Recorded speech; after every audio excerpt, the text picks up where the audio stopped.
विधायक और कैबिनेट मंत्री श्रीमान बड़े भाई सालिम अहमद जी, पूर्व जिला प्रमुख नैनदान जी, सम्मानित मंच, अधिकारीगण, महिला शक्ति, पितातुल्य बुजुर्गों, युवा शक्ति, आप सभी को सबसे पहले मेरा नमस्कार और प्रणाम।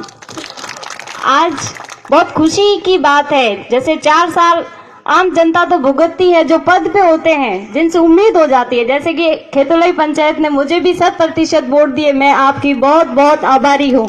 और आपने मुझे 100% वोट देके प्रधान बनाया और हमने 100% इस बार विधानसभा में वोट देके हमारे मंत्री जी को कैबिनेट मंत्री बनाया, जो जिले में प्रथम बार बने।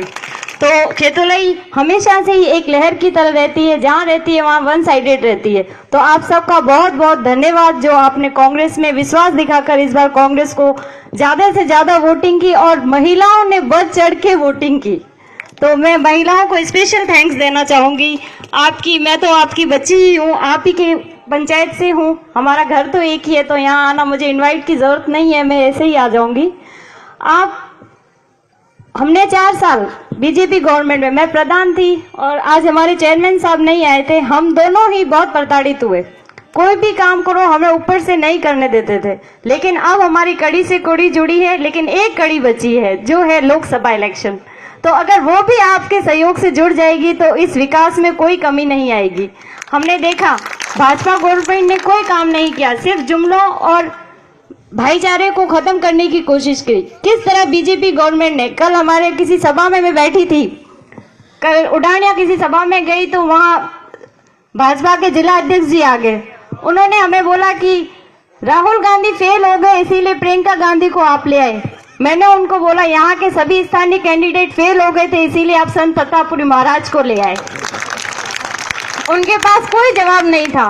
तो उनका सिर्फ एक ही मुद्दा रहता है कि किस तरह चुनाव जीता जाए, चाहे वो भाईचारे को खत्म करके जीता जाए या फिर लोगों को गुमराह करके जीता जाए। तो इस बार गुमराह नहीं होना है। जिस तरह हमने विधानसभा में एकजुट होकर कांग्रेस को वोट दिए, उसी तरह हमें लोकसभा में भी सालिम अहमद जी के हाथ मजबूत करने हैं, ताकि वो लोकसभा में अपना रिप्रेजेंटेटिव भेज सके।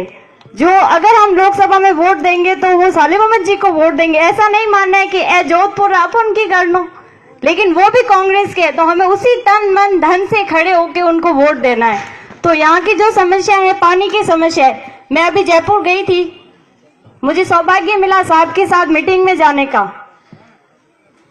जो पीएचडी मंत्री बीडी कल्ला साहब की मीटिंग थी चीफ सेक्रेटरीज के साथ, तो साहब ने जिस तरह अधिकारियों को, सभी मंत्री अपने अपने क्षेत्र की बात कर रहे थे, साहब ने उनको टाइम दिया कि 15 दिन में मुझे हमारे क्षेत्र की ये प्रोजेक्ट की काम पूरा चाहिए। तो इस तरह ये अपने काम में लग गए हैं पेयजल व्यवस्था सुचारू करने के लिए। तो हमें कहने की जरूरत नहीं है, सारी समस्या हमारे मंत्री जी हमारे हल करेंगे। और मैं गांव की तरफ से इनको फिर से बधाई देती हूँ मंत्री बनने के लिए, ताकि पोखरण का जो परमाणु टेस्ट हुआ था तब भी पोखरण का नाम रोशन हुआ, साहब पहली बार विधायक बने तब भी नाम रोशन हुआ, अब मंत्री बने तब भी नाम रोशन हुआ। ये ही परमाणु टेस्ट से कम नहीं हुआ, खेतोलई में परमाणु टेस्ट था। और आपको परमाणु टेस्ट की भी बधाई और मंत्री बन की भी बधाई। बहुत बहुत धन्यवाद।